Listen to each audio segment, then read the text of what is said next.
চাওক বহু প্ৰত্যাশিত অভিযোগনামা মানে আমাৰ হিয়াৰ আমঠু জুবিন গাৰ্গ তেওঁক হত্যা কৰা হৈছিলে আপোনাৰ আৰু সেই হত্যাত জড়িত সকলৰ এগেইনষ্টত আপোনাৰ যি অভিযোগনামাখন আজি দাখিল কৰিছে তাতে আমি দেখিছো আপোনাৰ যেটো প্ৰেছ কনফাৰেন্স আপোনাৰ মুন্না প্ৰসাদ গুপ্তা ডাঙৰীয়া ৰাখিছে আপোনাৰ সেই প্ৰেছ কনফাৰেন্সৰ পৰাহে আমি গম পাইছো যে তাতে কি ধাৰা সংলগ্ন কৰিছে সেকশন 3 সাবসেকশন 5 6 তাতে আপোনাৰ ইনভলভ কৰিছে সেকেন্ডলি আহিছে 61 2 তাৰ পিছত 103 316 আছে আপোনাৰ 105 আছে আৰু 106 টো লগাইছে না হেতু মই তেওঁৰ বক্তব্যৰ পৰা স্পষ্টকৈ শুনা নাপালো কিন্তু অৰিজিনালি যেতিয়া কেছটো ৰেজিষ্টাৰ কৰিছিলে তেতিয়া 106 টো আছিল 106 নাই বৰ্তমান নাই এখন মোচত আছে গতিকে এতিয়া চাওক এতিয়া এই ধাৰাগিটাৰ পৰা আমি কি গম পাব পাৰো যে সাতজন মানুহে মিলি এটা কমন ইন্টেনশন ক্ৰিয়েট কৰিছে যে আমি জুবিন গাৰ্গ ডাঙৰীয়াক হত্যা কৰিম কিয় এটা ষড়যন্ত্ৰ কৰিছে সেকশন 61 যেহেতু আহিছে এই ষড়যন্ত্ৰ কৰি আপোনাৰ তেওঁলোকে গৈ প্লাই সদূৰ সিংগাপুৰত এই গোটেই ষড়যন্ত্ৰটো এক্সিকিউট কৰিছে আপোনাৰ যেটো কাৰণে আপোনাৰ সেকশন 103 টো আহিছে হত্যা আৰু লগতে আপোনাৰ ধৰক এই যেটো 105 culpable homicide not amounting to murder 105 লগাইছে আপোনাৰ সন্দীপন গাৰ্গৰ এগেইনষ্টত গতিকে ইয়াৰ পৰা এটো গম পোৱা যায় যে এই গোটেই মানে কনস্পিৰেসিটো আপোনাৰ ক্ৰপ কৰিছে বা কনস্পিৰেসিটো যেটো হেডছ কৰা বুলি আমি কওঁ এটো ভাৰতবৰ্ষত আপোনাৰ কনস্পিৰেসিটো মানে অসমত আমাৰ ইয়াৰ পৰা কৰি গৈ প্লাই তেওঁলোকে সদূৰ সিংগাপুৰত আপোনাৰ এই কনস্পিৰেসিটো এক্সিকিউট কৰিছে গতিকে এতিয়া এই গোটেই অভিযোগনামাখন আপুনি চাওক টোটাল কিমান পেজ বুলি কৈছে 28000 সামথিং পেজেস নহয় আপোনাৰ পেজ নাম্বাৰ হল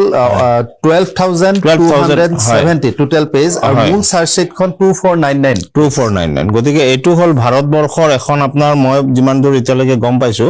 আপোনাৰ এজন যে ৰিপৰ্টাৰ আপোনাৰ কৰ্ণাটকত যে আপোনাৰ শুট কৰি প্লাই মাৰিছিলে গৌৰী লংকেশ তেওঁৰ পিছতে আপোনাৰ মানে তেওঁ কভাৰটেক কৰিছে এই চাৰ্জশিটখন আজমল কাছপৰখন মস্পবিলে 11000 সামথিং আছিলে গতিকে এতিয়া এই গোটেই চাৰ্জশিটখন আপোনাৰ সংলগ্ন কৰি আপোনাৰ চাওক যি সকল সাক্ষীবাদী প্ৰায় 300 সাক্ষীবাদী লোৱা বুলি আমি গম পাওঁ গতিকে 300 সাক্ষীবাদীৰ জবানবন্দী বা ষ্টেটমেন্ট যেতিয়া আপোনাৰ মহামান্য ন্যায়ালয়ত যেতিয়া ট্ৰায়াল প্ৰসিডিং টু কমেন্স কৰিব তেতিয়া প্ৰসিকিউশনে আপোনাৰ নিশ্চয় এই 300 সাক্ষীবাদীক ৰিলাই কৰিব আপোনাৰ গতিকে এই গোটেই কামখিনি কৰি নিয়াৰিকে সম্পন্ন কৰিব কাৰণে যদি 300 সাক্ষীবাদীক আপোনাৰ ভাইটাল এভিডেন্স বুলি প্ৰসিকিউশনে ধৰি লয় তেতিয়ালে এই গোটেই কামখিনি নিয়াৰিকে সম্পন্ন কৰিব কাৰণে যথেষ্ট সময় লাগিব ঠিক আছে এই বিষয়টো হয় এই বিষয়টো লৈ আহিম গতিকে কিমান আপোনাৰ মতে কিমান সময় মানে চাওক আমাৰ জেনাৰেল মাৰ্ডাৰ ট্ৰায়াল এটা কৰিব কাৰণে আমি দেখিছো কেতিয়াবা ট্ৰায়াল কোৰ্টত আপোনাৰ মই নিজে এটাত ইনভলভ হৈছো এতিয়ালৈকে 7-8 বছৰ হৈ গল আপোনাৰ গতিকে এতিয়ালৈকে কোনোবা সাক্ষী আজি আহে কোনোবা কালি নাহে আপোনাৰ টাইমিংৰ কাৰণে আপোনাৰ এডজৰ্নমেন্ট দি থকা হয় তাত আপোনাৰ সাক্ষী কিমান আছিল উইটনেছ কিমান সাক্ষী খুব বেছি নাই আপোনাৰ 20-25 জন মান সাক্ষী ইনভলভ আছিল 390 গতিকে নহয় হেতু আপোনাৰ চাওক হেতু কি হয় তাতে মানে ডেলিবাৰেটলি এণ্ড ইন্টেনশনালিও আপোনাৰ কেতিয়াবা মানে সেই বস্তুটো কৰা হয় গতিকে হেতু ক্ষেত্ৰত অৱশ্যে আজিকালি কিছু ষ্ট্ৰিক্ট জাজমেন্ট আহিছে আপোনাৰ অনাৰেবল সুপ্ৰিম কোৰ্টৰ তো হেতু কাৰণে স্পীড আপ কৰা যাব কিন্তু এতিয়া কথাটো হল আপোনাৰ চাওক যেহেতু ফাষ্ট ট্ৰেক কোৰ্টৰ কথাটো আমি আমাৰ সম্মানীয় মুখ্যমন্ত্ৰীৰ মুখৰ পৰা আমি দেখিছো গতিকে যেহেতু চাৰ্জশিটটো এতিয়া লেট ডাউন কৰিছে আপোনাৰ চাৰ্জশিটটো লেট ডাউন কৰাৰ পিছৰ যিখিনি প্ৰসিডিউৰ আপোনাৰ এতিয়া এই প্ৰসিডিউৰখিনি অত্যন্ত গুৰুত্বপূৰ্ণ হ'ব হয় সৰকাৰ কিমান সদস্য আছে হয় হেতু গম পোৱা যাব গতিকে মই অভিজিত শৰ্মা মই আপোনাৰ চলাইছো দেশৰ ইতিহাসৰ এখন সৰ্ববৃহৎ চাৰ্জশিট 12000 পৃষ্ঠা আসলতে 12000 কৈ বেছি পৃষ্ঠা জুবিনৰ ৰহস্যজনক মৃত্যুৰ প্ৰকৃত যিখন ন্যায়িক যুঁজ হেখন আজিৰ পৰা আৰম্ভ হ'ল প্ৰথম দিনটোত আপোনাৰ ৰিঅ্যাকশন কি প্ৰথম দিনটোত আপুনি কি দেখিলে কি পালো আমি চাৰ্জশিট আমি সাৰ্টিফাইড কপি আনিম তাত কি আছে আমি জানিম কিন্তু প্ৰথম দিনটোত গল মুন্না প্ৰসাদ গুপ্তাই কলে লোক অধিবক্তাই কেতবোৰ মন্তব্য কৰিছে কি কব মোক যদি খুদে যোৱাকালিৰ পৰা মোৰ তাতে বহুত ফোন আহিছে বা আজি মই এখন বিয়াত থাকোতে বহুত মানুহে মোক এটা কথা সুধিছে জুবিনে ন্যায় পাব কালি বা আজি মানে বহুতে ভাবিছে বহুত মানুহে হেতু ভাবি আছে যে চাৰ্জশিটখন দিলে মানে জুবিনে ন্যায় পাব এটা কথা ঠিক যে চাৰ্জশিটখন আজি জমা হৈছে আৰক্ষীৰ কাম শেষ এতিয়া আদালতৰ কাম আৰম্ভ হ'ব আজিৰ পৰা আৰম্ভ হ'ব এতিয়া কথাটো হ'ল যে চাৰ্জশ্বিটখনত 300 মানুহ মানে হেৰি কৰিছে 395 এই দাদাই কোৱাৰ নিচিনা 20 জন মানুহৰ কাৰণে গোটেই ট্ৰায়েলটো 7 বছৰ লাগিল 395 মানুহৰ ট্ৰায়েল কৰিব লাগিলে কিমান বছৰ লাগিব এইটো আৰু ভাবিব নোৱাৰে ফাৰ্ষ্ট ট্ৰেক কোৰ্টত হলেও এইটো নহয় মোক যদি সোধে যে মোৰ প্ৰথম প্ৰতিক্ৰিয়া কি হেতু মই কম হাতীগাঁও থানাত প্ৰথম পলাশ ৰঞ্জন বৰুৱা আৰু মই যিটো কেছ কৰিছিলো এই 18/2025 আমাকে নামাতিলে এতিয়ালে মানে এই যিখনৰ আজি চাৰ্জশ্বিট দাখিল হ'ল আমাক এতিয়ালে মাতা নাই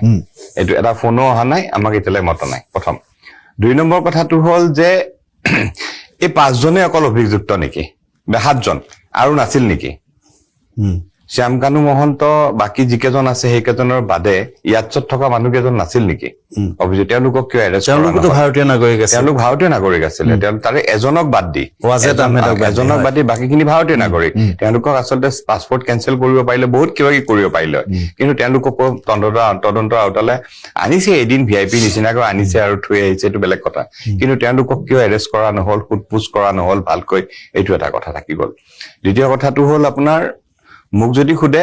মই এটা কথাই কম আমি আশাবাদী আমি আশা কৰিছো কিবা এটা থাকিব নিশ্চয় চাৰ্জশ্বিটখনত বাকি যি কৰে গুৱাহাটী উচ্চ ন্যায়ালয়ত আমাৰ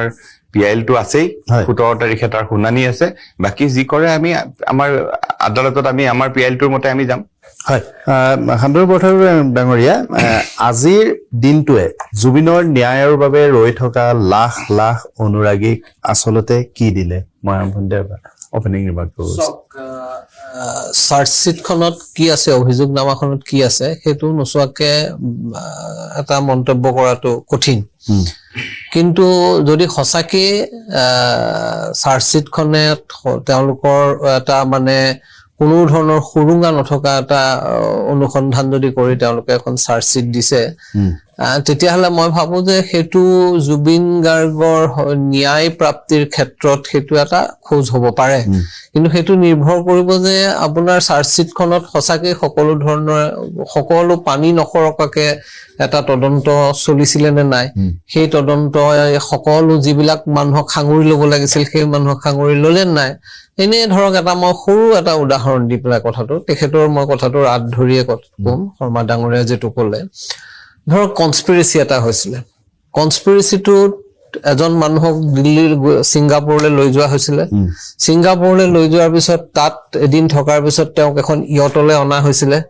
এই ইয়টৰ পৰা তেওঁ পানীত নামিলে লাইফ জেকেট নোহোৱাকে তাত আমি দেখিলো কি হল কেনেকুৱা হল এতিয়া এই যেটো কনস্পিৰেসি এই যেটো ষড়যন্ত্ৰ এই ষড়যন্ত্ৰটো যিজন মানুহে ইয়টখন বুক কৰিছিল যিজন মানুহে ইয়টখন লৈ গৈছিল ইয়টত যিজন মানুহ আছিল তেওঁলোক সেই ষড়যন্ত্ৰৰ অংশীদাৰ হ'ব কাৰণ তেওঁক ইয়টখনেৰেহে লৈ গৈছে সাগৰলে অৰ্থাৎ সেই কথাটো যে তেওঁলোকক যে অভিযুক্ত নকৰিলে কাকো তেওঁলোকক এদিন আনি পেলাই আপোনাৰ ফুটপোষ্ট কৰি আকৌ পঠিয়াই দিয়া হল এই ধৰণৰ যিবিলাক কথা সেইবিলাক প্ৰশ্ন মানুহৰ মনত কিন্তু ৰৈ যাব সেইকাৰণে মই ভাবো যে যেতিয়ালৈকে আমি অন্তত এইখন নাচাম এই চাৰ্জশ্বিটখন অভিযোগনামাখন সম্পূৰ্ণৰূপে নপঢ়িম তেতিয়ালৈকে ইয়াত কি আছে এইখনৰ ওপৰত মন্তব্য দিয়াটো কঠিন কিন্তু যদি পানী নখৰকা তদন্ত হৈছে তেতিয়াহ'লে মই ভাবো যে এইটো ন্যায় প্ৰাপ্তিৰ ক্ষেত্ৰত এটা খোজ হ'ব পাৰে মানস ৰবিন মই আপোনাৰ ওচৰলৈ আহিছো আজি আপোনালোকে বা আমি জুবিনৰ লাখ লাখ অনুৰাগীয়ে ৰৈ থকা যিখন চাৰ্জশ্বিট আৰু মুখ্যমন্ত্ৰীয়ে কৈছিল যে এখন পানী নখৰকা চাৰ্জশ্বিট দিম জুবিন গাৰ্গক ন্যায় দিম আজিও মুখ্যমন্ত্ৰীয়ে দাবী কৰিছে যে ন্যায় দিয়া হ'ব মুখ্যমন্ত্ৰীক আৰু ছিংগাপুৰৰ পৰা লাভ কৰা তথ্য প্ৰমাণ যদি আমাৰ আদালতে মানিও নলয় আমি চাৰ্জশ্বিটখন ইমান নিকপকপীয়াকৈ ইমান পানী নখৰকাকৈ প্ৰস্তুত কৰিছো যে ইয়াৰ এভিডেন্সেৰে আমি দোষীক শাস্তি দিব পাৰিম এতিয়া মোৰ আপোনাৰ প্ৰতি পোনপটীয়া প্ৰশ্নটো হ'ল সামগ্ৰিকভাৱে আজি পৰিৱেশটো কি দেখিলে এই চাৰ্জশ্বিটখন দিয়াৰ দিনটোত আপোনাৰ কি অনুভৱ জুবিন গাৰ্গে ন্যায় পাবনে নাই বা যি 7 জনক অভিযুক্ত কৰা হ'ল যি ধৰণৰ ধাৰা প্ৰয়োগ কৰা হ'ল মই আপোনাৰ পৰা প্ৰতিক্ৰিয়া বিচাৰিছো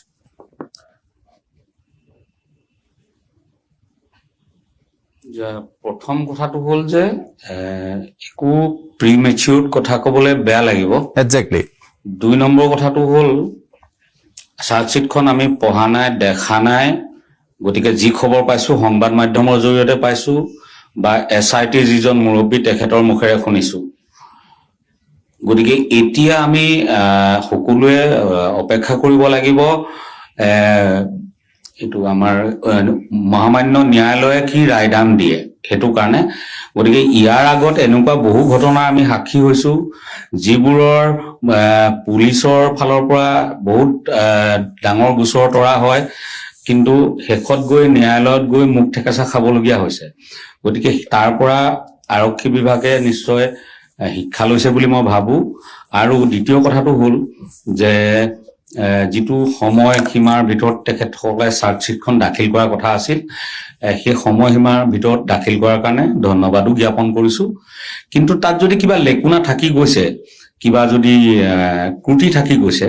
তেওঁলোকে মই কালি কেইবাগৰাকীও এনেকুৱা আইনী বিশেষজ্ঞৰ লগত বহিছিলো, তেওঁলোকে সেইটো ঠিক কৰিবলৈও সময় পাব। আৰু ইতিমধ্যে চৰকাৰৰ ফালৰ পৰা দ্বিতীয় এখন চাৰ্জশ্বিট দিয়াৰ কথাও ঘোষণা কৰিছে। মই আৰক্ষী প্ৰশাসনক অনুৰোধ জনাইছো, গৃহ বিভাগক অনুৰোধ জনাইছো, যদি কিবা থাকি গৈছে মানে এনকুৱাৰী, গতিকে সেইখিনিও যাতে ততাতৈয়াকে কৰি ন্যায়ালয়ত জমা দিয়ে। দ্বিতীয় কথাটো হ'ল যে মই ন্যায়ালয়ৰ বিষয়ে বৰ বিশেষ নাজানো, বিষাৰদসকল বহি আছে, তেখেতসকলে বেছি ভালকে জানিব। তথাপি অসমবাসীয়ে আশা কৰিব যে এইটো ফাষ্ট ট্ৰেক কোৰ্টত যাতে বিচাৰ প্ৰক্ৰিয়া চলে, সোনকালে যাতে খুব এটা নিৰ্দিষ্ট সময়সীমাৰ ভিতৰত ইয়াৰ যাতে আমাৰ সিদ্ধান্ত এটা আহে। তাৰ কাৰণে কিন্তু যিসকল সাক্ষীবাদীক মতা হৈছিলে SITয়ে, যাৰ তথ্য প্ৰমাণ এতিয়া হয়তো ন্যায়ালয়ত দিছে, তেওঁলোকক ন্যায়ালয়ে আকৌ বিচাৰিব। গতিকে সেইচোৱা সময়ত যাতে কোনে দহুবন কাটি কৰি হলেও সকলো যাতে উপস্থিত থাকে, সেইটো আমাৰ জুবিনদাৰ মানে গোটেই ঘটনাটোৰ ন্যায় পোৱাৰ ক্ষেত্ৰত অন্যতম এটা প্ৰধান কাৰণ হ'ব। কাৰণ তেতিয়া নহলে দেৰি হৈ যাব, আমুক আজি আহিব নোৱাৰিলে আকৌ এটা ডেট এনেকে পিছুৱাই গৈ থাকিব। গতিকে সকলোকে মই কাতৰভাৱে অনুৰোধ জনাইছো, যিসকলক মাতিছিলে বা ন্যায়ালয়ে ভৱিষ্যতৰ দিনত মাতিব, তেওঁলোক যাতে সেই দিনটোত আহে। আৰু আমি জুবিন গাৰ্গৰ লগত যদি প্ৰকৃততে কিবা ঘটিছিলে, তেখেতৰ যদি ন্যায় দিব নোৱাৰো, আমি গোটেই জীৱনটোত নিজক কি বুলি ক'ব পাৰিম বাৰু? মই পুলিচ যদি হওঁ, মই উকিল যদি হওঁ, মই ন্যায়ালয়ৰ যদি মানুহ হওঁ, মই যদি সাক্ষী হওঁ, আমি প্ৰত্যেকেইটো নিজক এটা উত্তৰ দিব লাগিব ন এদিন। গতিকে আমি ভাবো সকলোৱে আন্তৰিকতাৰে আগবাঢ়িছে আৰু গোটেই প্ৰক্ৰিয়া আন্তৰিকভাৱে আগবাঢ়ি যাব। প্ৰকৃততে যদি কোনোবা দোষী আছিল, দোষীয়ে যাতে কোনো কাৰণত সাৰি যাব নোৱাৰে, তাৰ কাৰণে এখন চাৰ্জশ্বিট লাগিছিল। আজি চাৰ্জশ্বিট আহিলে, কিন্তু তাত যদি কিবা লেকুনা থাকি গৈছে আৰু শুদ্ধ কৰক, আকৌ এবাৰ দিয়ক দৰকাৰ হলে চাৰ্জশ্বিট। আৰু ন্যায়ালয়ত আমাৰ যিসকল অধিবক্তাই অংশগ্ৰহণ কৰিব জুবিনদাৰ হৈ, তেওঁলোকেও একদম পুৰা দৃঢ় হৈ যুঁজিব লাগিব যাতে তেখেতে ন্যায় পায়। মানস ৰবীন, আপোনাৰ সুকীয়া বেলেগ ব্যস্ততা আছে, মই গম পাইছো। আপুনি বেলেগ এফালে যাব লাগিব। মই আচলতে বলপূৰ্বক আমি আপোনাক বহুৱাৰ দৰে হৈছে। মই আপোনাক এটা প্ৰশ্ন মাত্ৰ সুধি মই আপোনাক বিদায় দিম। কথাটো হৈছে, এতিয়া আমি অধিবক্তা সমাজৰ পৰা বা আইনজ্ঞসকলৰ সৈতে কথা পাতি যিটো কথা গম পাইছো, 12,000 পৃষ্ঠাৰ এখন চাৰ্জশ্বিট, 395 গৰাকী সাক্ষী, গোটেই প্ৰক্ৰিয়াটো যথেষ্ট দীঘলীয়া হোৱাৰ থল আছে। এই প্ৰক্ৰিয়াটো মানে কেনেকৈ খৰতকীয়া কৰিব পাৰি, এই ক্ষেত্ৰত চৰকাৰৰ প্ৰতি আপোনাৰ বিশেষ আহ্বান থাকিব নেকি? কাৰণ জুবিন গাৰ্গৰ ন্যায় প্ৰাপ্তিৰ বাবে আমি অন্তত 20 বছৰ, 15 বছৰ, 10 বছৰ অপেক্ষা কৰাৰ পক্ষপাতী নহয়।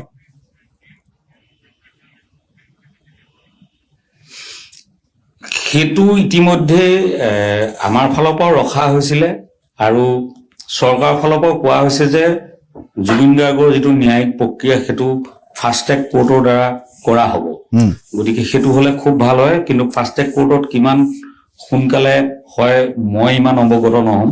কিন্তু মই এইটোৱে আহ্বান জনাম যে ফাষ্ট ট্ৰেক কোৰ্টে আছে একমাত্ৰ ব্যৱস্থা। গতিকে ফাষ্ট ট্ৰেক কোৰ্টৰ জৰিয়তে হওক। দ্বিতীয় আহ্বানটো হ'ব, যিসকল সাক্ষীবাদী আছে তেওঁলোক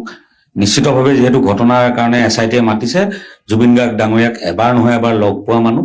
প্ৰত্যেকে যাতে নিৰ্দিষ্ট দিনটোত ন্যায়ালয়ে যিদিনাই মাতে, যিটো সময়তে মাতে, সেই সময়তে যাতে আহি উপস্থিত হয়। এইটো দুয়োটা পক্ষৰ প্ৰতি মোৰ আহ্বান। ধন্যবাদ জনাইছো মানৱ প্ৰবীণ ডাঙৰীয়া, আপোনাৰ সুকীয়া ব্যস্ততা আছে, মই আপোনাক এই মুহূৰ্তত মোৰ অনুষ্ঠানৰ পৰা বিদায় দিব বিচাৰিছো। মই ভূঞা ডাঙৰীয়া, মই পুনৰ আপোনাৰ ওচৰলৈকে আহিছো। দুজনকৈ অধিবক্তা আছে আৰু আমাৰ অভিজিত শৰ্মা ডাঙৰীয়া বিভিন্ন ধৰণৰ ন্যায়িক প্ৰসংগ আইনী যুঁজৰ সৈতে তেওঁ জড়িত থাকে। মই এতিয়া আপোনাৰ পৰা এটা কথা জানিব বিচাৰিম, সিদ্ধাৰ্থ শৰ্মাৰ বিৰুদ্ধে BNSৰ 3 subsection 6 subsection 7, 8 প্ৰয়োগ কৰা হৈছে, ক্ৰিমিনেল কনস্পিৰেচি আহিছে, মাৰ্ডাৰৰ প্ৰসংগ আহিছে, CBTৰ ধাৰা আছে। ইয়াৰ অৰ্থ কি আৰু ইয়াৰ শাস্তি কি হ'ব পাৰে? তাৰ আগতে একে সময়তে প্ৰমাণৰ কথাটো আহিব, সেই প্ৰসংগটোলৈ মই আহিম। শাস্তি আপোনাৰ ইয়াতেতো আপোনাৰ যিটো সেকশন 103 মাৰ্ডাৰ যাৰ এগেইনষ্টে আপোনাৰ চাৰ্জ ফ্ৰেম কৰিছে, মানে কেপিটেল পানিশমেন্ট হল to be hang till death, মানে ফাঁসি, মৃত্যুদণ্ড পৰ্যন্ত মানে মেক্সিমাম, আৰু যাৱজ্জীৱন কাৰাদণ্ডও আছে, লগতে ফাইনো আছে। কিন্তু 105 যিটো সেকশন আপোনাৰ সন্দীপন গাৰ্গৰ এগেইনষ্টে যিটো লগাইছে তাতে আপোনাৰ যাৱজ্জীৱন কাৰাদণ্ডলৈকে আছে, কিন্তু কেপিটেল পানিশমেন্টটো তাতে দিয়া নাই। গতিকে এতিয়া কথাটো হ'ল চাওক, এই যে শাস্তি কেতিয়া হবগে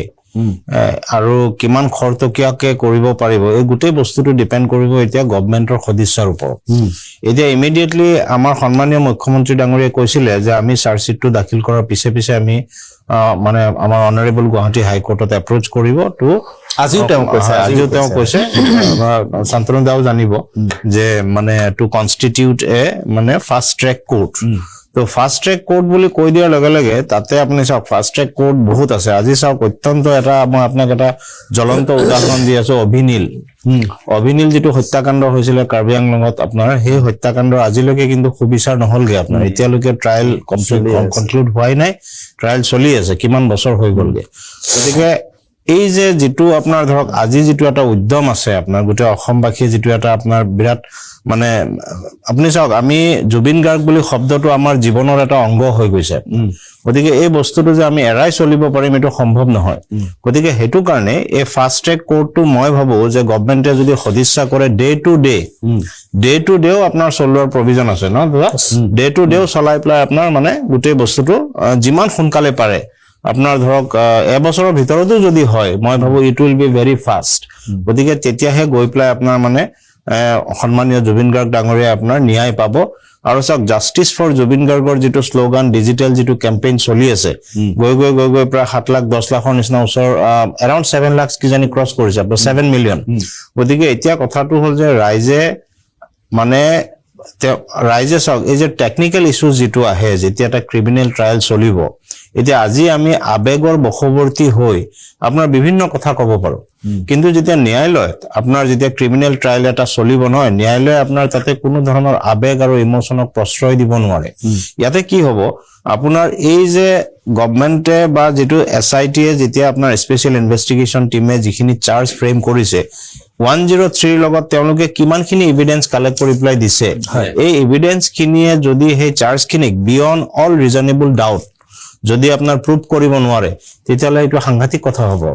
গতিকে চাওক, চাৰ্জশ্বিটখন এতিয়ালৈকে আজি আমি দেখা নাই, পঢ়া নাই, বা গতিকে এটা প্ৰি মেচিয়ৰ ষ্টেটমেণ্ট যেনেকে শান্তনু দাই কৈছে যে pre mature statement is dangerous. গতিকে আমি আমাৰ SIT-ৰ ওপৰত আমাৰ কনফিডেন্স আছে যে তেওঁলোকে নিশ্চয় আপোনাৰ মানে পানী নখকৰকা আপোনাৰ ৱাটাৰ টাইট চাৰ্জশ্বিট এখন দিছে তাতে। কিন্তু ইয়াতে কিছু লেকুনা আপোনাৰ চাওক, আমাৰ এইটো ৰাইজৰ মনত সদায় এটা প্ৰশ্ন আজিও থাকি যাব যে এই যে ইয়টখন আপোনাৰ ইয়ট পাৰ্টিটো, কাৰণ চাওক গোটেই ঘটনাটো যদি আমি এই যে আপোনালোকৰ এই যিটো ভিডিঅ' আহি আছে, এই জুবিন গাৰ্গ ডাঙৰীয়াৰ মৃত্যু আপোনাৰ ইয়াতে হৈছে, আপোনাৰ যিটো পানীত যিটো কক বকাই পেলাই তেওঁৰ যিটো চিটুৱেশ্যন হৈছিলে। গতিকে ইয়াতে এই যে ইয়টত যিসকল মানুহ আছিলে তেওঁলোকৰ সেকশন 3 সাবসেকশন 5-ৰ আণ্ডাৰত আপোনাৰ কমন ইণ্টেনশ্যনত আহিব লাগিছিলে আপোনাৰ এজ এন একিউজড, কিন্তু তেওঁলোকক আপোনাৰ এই চাৰ্জশ্বিটত অকল 7জনকহে আপোনাৰ দোষী সাব্যস্ত কৰিছে, কিন্তু তেওঁলোকক এই চাৰ্জশ্বিটত ইনক্লুড কৰা নাই। তাৰ মানে এইটো নহয় যে তেওঁলোক আজি খাৰি গৈছে। যেতিয়া ক্ৰিমিনেল ট্ৰায়েল চলিব নহয়, আপোনাৰ মহামান্য ন্যায়ালয়ৰ ইমানখিনি পাৱাৰ আছে, যেতিয়া দেখিব যে এওঁলোকৰো ইনভলভমেণ্ট তাতে আছে, কোৰ্টে এওঁলোকক এজ এন একিউজড হিচাপে ইনক্লুড কৰা পাৱাৰ কোৰ্টৰ আছে। গতিকে তেওঁলোকে আজি ইমান মানে সুখী হোৱাৰ প্ৰয়োজন হোৱা নাই। গতিকে এইটো এটা কথা আৰু ছেকেণ্ডলি আপুনি চাওক আইনত এইটো প্ৰভিজন আছে যে ফাৰ্দাৰ ইনভেষ্টিগেশ্যনো ডাইৰেক্ট কৰিব পাৰে কোৰ্টে ক'বাত যদি কিবা কাৰণত কিবা লেকুনা থাকি গৈছে কোৰ্টৰ যদি দৃষ্টিগোচৰ হয় তেতিয়াহ'লে কোৰ্টে ফাৰ্দাৰ ইনভেষ্টিগেশ্যনো ডাইৰেক্ট কৰিব পাৰে বা আৰু এটা মানে মই চাওক এজ এ আইনৰ ছাত্ৰ হিচাপে ইয়াতকে মোৰ জ্যেষ্ঠ আইনজ্ঞ বহি আছে তথাপি মই এটা কথা ক'ব পাৰো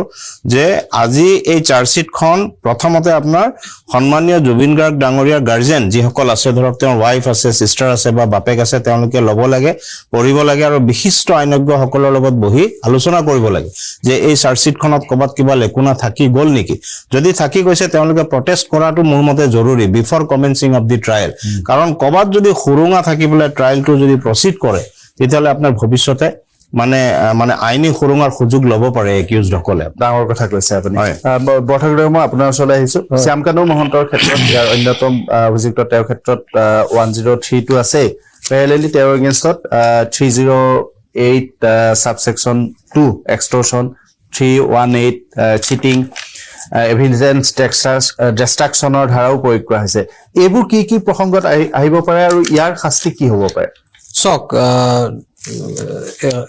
শাস্তি আপোনাৰ 316 আৰু 318 এইকেইটাত বোধহয় আপোনাৰ 7 বছৰলৈকে কনভিকশন আছে 7 ইয়াৰ মেক্সিমাম পানিশমেন্ট এইকেইটা বাকিকেইটা এইবোৰ মানে আপোনাৰ যদি তেওঁ কনভিকশন দিয়ে গোটেইকেইটাতে যদি দিয়ে এইবিলাক একেলগে চলিব গতিকে তেওঁ যেটো শাস্তি ধৰক লাইফ ইমপ্ৰিজনমেন্ট যদি তেওঁ দিয়ে তেতিয়াহ'লে লাইফ ইমপ্ৰিজনমেন্টৰ ভিতৰতে এইটো সোমাই যাব আৰু কিন্তু মানে ধৰক তাতে এই সেই কাৰণে আপোনাৰ চাৰ্জশ্বিটখন চোৱাটো জৰুৰী যে কি প্ৰসংগত আহি আপোনাৰ 3184 চিটিং বা আপোনাৰ এক্সটৰ্শন ক্ৰিমিনেল ব্ৰিচ অফ ট্ৰাষ্ট এটা ক্ৰিমিনেল ব্ৰিচ অফ ট্ৰাষ্ট মানে কি আপোনাৰ ক্ৰিমিনেল ব্ৰিচ অফ ট্ৰাষ্ট হ'ল আপুনি অন ট্ৰাষ্ট এটা বিশ্বাসৰ ভিত্তিত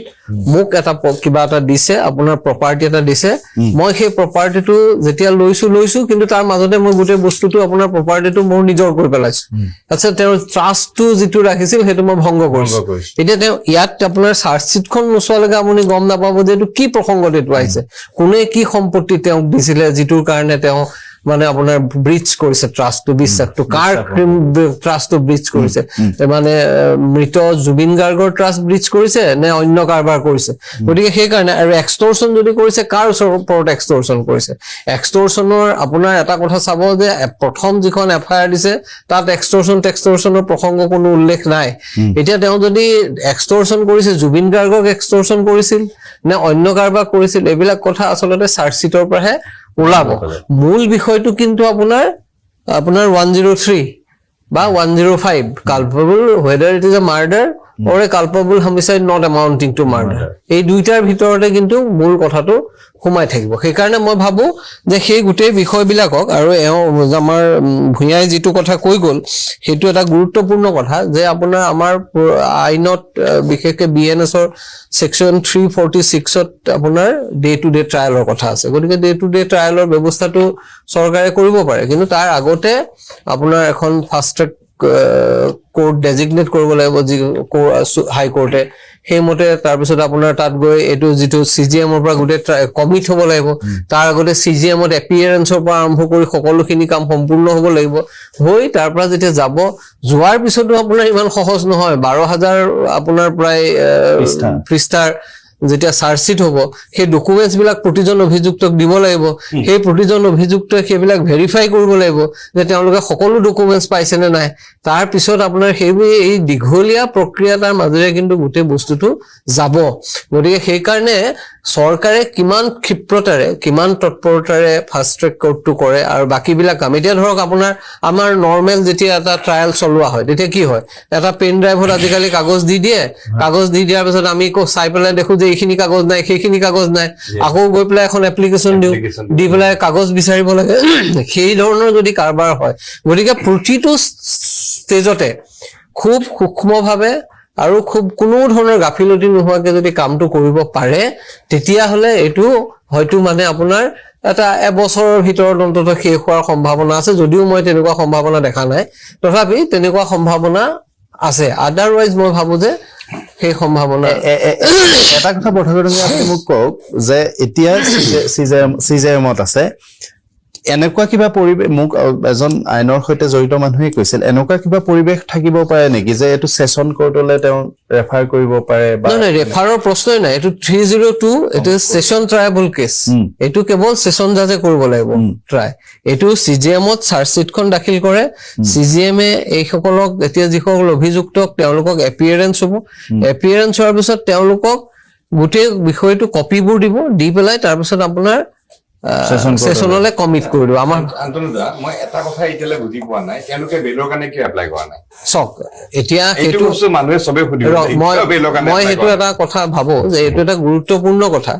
যে এইটো এটা চবেই বুজি পোৱা কথা যে তেওঁলোক দে আৰ ফিলিং মোৰ সেফ বিহাইণ্ড বাৰ দেন আউটসাইড গতিকে তেওঁলোকে বেলৰ কাৰণে কৰা কিন্তু আৰু এটা কথা মোক কওঁ মাজতে মাতিছো বেয়া নাপাব এইটো মানুহে গম পাব লাগে কাৰণে মই ওলাইছো কথাটো দাদা কেছটো বাহিৰলৈ লৈ যোৱাৰ কিবা চান্স আছে নেকি মানে অসমৰ বাহিৰলৈ মই এইখিনি ক্ষেত্ৰত মোৰ এটা ক'ব লগা কথা আছে যে আমি যোৱা সময়ছোৱাত দেখিছো যে কিছুমান কাৰণত সাধাৰণতে আপোনাৰ গোচৰ বাহিৰলৈ লৈ যোৱা সাধাৰণতে নিদিয়ে কিন্তু কেতিয়াবা দিয়ে কিন্তু যদি দেখে যে ইয়াত এটা ফেয়াৰ ট্ৰায়েল হোৱাৰ সম্ভাৱনা কম তেতিয়া হয়তো দিব পাৰে এক নম্বৰ কথা আৰু এটা মণিপুৰৰ কেছটো ক্ষেত্ৰত হ'ব পাৰে হয়তো হৈছে আৰু ইয়াত এনেকুৱা এটা কথা আছে যে এই যে আপোনাৰ তেখেতসকলৰ পৰিয়ালৰ মানুহে বাৰে বাৰে গৈ পেলাই উকিল বিচাৰিছে হেৰি বিচাৰিছে পোৱা নাই এই যে এটা ঘটনা ঘটি আছে গতিকে ধৰক সেইটো এটা কিন্তু গ্ৰাউণ্ড হ'ব পাৰে যে যদি এজন তেওঁ উপযুক্ত উকিল নাপায় তেওঁৰ গোচৰটো ৰিপ্ৰেজেন্ট কৰাৰ কাৰণে সেইকাৰণে তেতিয়া আৰু সেইটোত যদি ভাবা যায় যে এইটো এটা পাব্লিক প্ৰেচাৰত আছে বাহিৰৰ প্ৰেচাৰ আছে তেতিয়া উচ্চতম ন্যায়ালয়ে আপোনাৰ এনেকুৱা এটা কৰাৰ সম্ভাৱনা নথকা নহয় যদি তেওঁলোকে বিচাৰে সেইটো থাকিব আৰু যিটো সদায় যিটো ট্ৰায়েল হ'ব ডে টু ডে ট্ৰায়েল হ'ব তেতিয়া তেওঁলোকতো সদায় আহিব লাগিব আচ্ছা তেতিয়া তেওঁলোকতো বাস্কা আৰু কাৰ্বি অংগৰ পৰা সদায় আনিব নোৱাৰিব এটা কথা আছে কেতিয়াবা আজিকালি জানি থোৱা ভাল এইবিলাক আজিকালি ভাৰ্চুৱেল কৰাৰ ব্যৱস্থা আছে অভিজিত শৰ্মা এতিয়া কথাটো হৈছে যে আপুনি ভাবেনে যে বিদেশৰ মাটিত সংঘটিত ঘটনা এটাৰ বেলিকা ইমান কেইটা কঠোৰ গোচৰ প্ৰমাণ কৰিব পৰাকৈ আৰক্ষীৰ হাতত তথ্য প্ৰমাণ আছে বুলি চাৰ্জশ্বিটৰ আকাৰটো বা সাক্ষীৰ সংখ্যাটো ইচ্ছা কৰিলে আৰক্ষীয়ে কমাব পাৰিলেহেঁতেন কাৰণ মই কৈছোৱেই আপুনিও কৈছে যে জুবিন গাৰ্গে পুৰি খোৱা দোকানখনৰ লোকজনক মতা হৈছে কেতিয়াবা কোনোবা এজন ছোৱালীয়ে জুবিন গাৰ্গক এটা মেছেজ দিছিল সেই ছোৱালীজনীয়ে কেতিয়াও জুবিন গাৰ্গক লগ পোৱাই নাই তেওঁকো সাক্ষী হিচাপে মতা হৈছে অথচ সিদ্ধাৰ্থ শৰ্মাৰ সৈতে ব্যৱসায়িক সম্পৰ্ক থকা LP খোলা বিজেপিৰ নেতাকো নামাতিলে যিধৰণে আপোনালোকে কেছটো দিছিলে আপোনালোককো নামাতিলে ইয়াৰ অৰ্থ কি মোক যদি সোধে আপুনি মুখ্যমন্ত্ৰী ডাঙৰীয়াই এটা ডাঙৰ কথা কৈছিলে যে জুবিনক হত্যাৰ পৰিকল্পনা কৰিছিলে কোভিডৰ আগত কোভিডৰ সময়ৰ পৰা তেওঁ পৰিকল্পনা কৰিছে এতিয়া সপোন LLP বুলি এটা অনুষ্ঠান 2021 চনত আৰম্ভ কৰিছিলে এইটো হল মটৰ পাৰ্টছ ৰিপেয়াৰিঙৰ কাম কৰিব গ্ৰছাৰী গুডছ যে জুবিনৰ মটৰ পাৰ্টছৰ লগত কি সম্পৰ্ক বুজি নাপালো ইয়াতে কিন্তু কেইজনমান মানুহৰ আমি নাম ল'ব লাগিব এজন সিদ্ধাংকু অংকুৰ বৰুৱা বিজেপিৰ ডাঙৰ নেতা তেওঁ তাৰপিছত এটা শ্যামন্তক গৌতম ফিল্ম প্ৰডিউচাৰ এটা শান্তনু বৰুৱা এওঁলোকক ফুটপুচ কৰিব আনিছে মাতিছে নে মতা নাই শ্যামন্তক গৌতমক বাৰু মাতিছে বাকী কেইজনক এইটো ৰৈ বিনালে ক্ষেত্ৰত মাতিছে নে মাতা নাই এইটো কথা মই জানিব বিচাৰিছো যদি মাতা নাই কিয় মতা নাই নে ইয়াৰ পিছৰ চাৰ্জশ্বিটখনত তেওঁলোকক মাতি কিবা তথ্য জমা দিব প্ৰথম ছেকেণ্ড কথাটো হ'ল অভিমন্যু তালুকদাৰ প্ৰেচিডেণ্ট আছাম এছ'চিয়েশ্যন আৰু PR মেনেজাৰ অনুজ বৰুৱা তেওঁলোকক কিয় এৰেষ্ট কৰা হোৱা নাই এতিয়ালৈ দুলু আহমেদে এটা কেছ কৰিছে দুলু আহমেদ ডাঙৰীয়া এটা কেছ কৰিছে সেইটোত বাৰু সকলো সোমাব এতিয়া শান্তনু দাকো সুধিছো আমি গোটেই কেইজনে এটা কথা মোক ক্লিয়াৰলি কওকচোন ইয়াছখন বুকিংটো শ্যামকানু মহন্ত কৰা নাই ইয়াছখনত শ্যামকানু মহন্ত নাই শ্যামকানু মহন্ত অকল লৈহে গৈছিলে তাকো 3টা গান গাবলৈ লৈ গৈছিলে ভূপেন হাজৰিকাৰ স্মৃতিত 3টা গান গাবলৈ লৈ গৈছিলে বাকি সিকিউৰিটিৰ পৰা আৰম্ভ কৰি সেইখিনি হেৰিয়ে দিব ছিংগাপুৰে দিব AI দিব মানে কি বুলি কয় এইটো হাই কমিছনে দিব তে বাকি কেইজনক যে এৰি দিলে যিকেইজন লগত আছিলে যিজন লগত নাই শ্যামকানু মহন্ত তেওঁক এৰেষ্ট কৰি এইবিলাক ধাৰা কিয় জাপি দিয়া হ'ল কওক মোক এই কথাটো বুজাই দিয়ক না কোনোবাই কিয় জাপি দিয়া হ'ল য'ত বাকী কেইজন এৰি দিলে যে এতিয়া কথাটো হ'ল যে এনেকে বস্তুবিলাক নহয় বস্তুবিলাক হ'ব লাগিব যে চাৰ্জশ্বিটখন দিছে আমি 90 দিনত দিব লাগে 82 দিনত দিছে থেংক ইউ আপোনালোকক ধন্যবাদ দিছে কিন্তু এই যে মানুহ পাৰ্টি এটা মানুহ চিলেক্ট কৰি যে আপোনালোকে এৰি দি আছে কিয় এৰি দি আছে কিয় তেওঁলোকক তদন্তৰ আওতালৈ অনা হোৱা নাই বিশেষকৈ অভিমন্যু তালুকদাৰ অনুজ বৰুৱা তেওঁলোক আহিবই লাগিব তদন্তৰ আওতাত তেওঁলোক আচলি মানুহ এৰেষ্ট হ'ব লাগিছিলে ইয়াত থকা প্ৰত্যেকজন মানুহ প্ৰথম এৰেষ্ট হ'বলৈ দাদাই কৈছে যে পিছত ন্যায়ালয়ে বিচাৰিলে তেওঁলোকক মাতিব বিচাৰিলেহে মাতিব যদি নিবিচাৰে তেওঁলোক বাচি যাব So এতিয়া মই ভাবো যে চাৰ্জশ্বিটখন চোৱাৰ পিছত আমি নতুনকৈ আকৌ আৰম্ভ কৰিব লাগিব আৰু দাদা জানে আমাৰ এটা পিএল চলি আছে হাইকোৰ্টত আৰু আমি বিচাৰিম যে এই ওপেন এলএলপি পৰা যিখিনি অভিমন্যু তালুকদাৰ পিআৰ অনুজ বৰুৱা এই প্ৰত্যেক বিলাককে আমি হাইকোৰ্টৰ তদন্ত আওতালৈ আনিব লাগিব ক্ৰিষ্টেণ্ট একাডেমি যোৰহাটত আছে আচ্ছা ক্ৰিষ্টেণ্ট একাডেমি আচ্ছা এই মই ক্ৰিষ্টেণ্ট একাডেমি যোৰহাটত এই অনুষ্ঠানটো 2021 চনত খুলিছিলে মুখ্যমন্ত্ৰীয়ে কৈছে নহয় কোভিডৰ পৰা ষড়যন্ত্ৰ চলি আছে কিজানি সপোন এলএলপি এই ষড়যন্ত্ৰৰ আৰম্ভণি কাৰণ গাড়ী মটৰ পাছ ৰিপেয়াৰিঙৰ লগত জুবিন গাৰ্গৰ কি কাম সবেই আচৰিত হ'ব লাগে 32 লাখ টকা কোনে ইনভেষ্ট কৰিছিলে প্ৰথম ইনভেষ্টমেণ্টটো আছিল 32 লাখ টকাৰ এতিয়া এজন বিজেপি নেতা তাতে থকাৰ কাৰণে কি তেওঁক বাদ দিব নেকি তদন্তলৈ আওতালৈ নানিব নেকি হাই কমিছনৰ মানুহখিনিক তদন্তলৈ অনা হৈছে নে হোৱা নাই কিয় আৰটিআই ৰিপ্লাই বিলাক নিদিয়া হৈছে আজি তেওঁলোকে নিদিয়া হৈছে আচ্ছা আজি বাৰু তেখেত ডাঙৰ মানুহ কিন্তু এটা সময়তো তেখেত জুবিনৰ মেনেজাৰ আছিল জুবিনৰ মেনেজাৰজনক আজি কিয় নানা তদন্ত আওতালৈ অনা এটা সময়ৰ মেনেজাৰজনৰ কথা মই কৈ আছো আজি বাৰু তেখেত ডাঙৰ মানুহ মন্ত্ৰী বিধায়ক এমপি হয় যিয়ে নহওক কিয় অনা হোৱা নাই সেইখিনি মানুহক তদন্ত আওতালৈ আনিব লাগিব আৰু তেতিয়াহে আমি গম পাম যে এটা নিৰপেক্ষ তদন্ত এটা হৈছে